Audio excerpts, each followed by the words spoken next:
ఈత క్షమాగుణ సంపత్తి విరాగులపై సంసారమును వాసి తపస్సు చేసుకున్న మాకి దీర్ఘకోపము తరదు. హరిశ్చంద్ర, నీ తప్పులన్నీ దేవుడు నిమ్ము.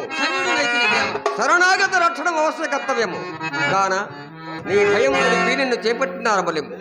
దేవర ధర్మోపదేశములు పరిగ్రహించుటకు సిద్ధముగానే ఉన్నాడు. పాప కార్యములకు నన్ను మీరు పురుకొల్పుదరా దేవా? ఎట్టి పాపకృత్యమైనను మా ఆజ్ఞ అయిన వెనుక అయ్యది పుణ్యకృత్యముగా మారవలసినదే. మీరు పరబ్రహ్మలుగా ఫలి మా మహిమలు ఇప్పుడు నీకు బావుగా తెలియవచ్చును.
మీరిప్పుడు వేడి సంబంధము కల్పించుకొని మాతో నిర్భయముగా ప్రతివాదము చేయించున్నందుకు పిడుగు వంటి మా శాపము నీపై పడను.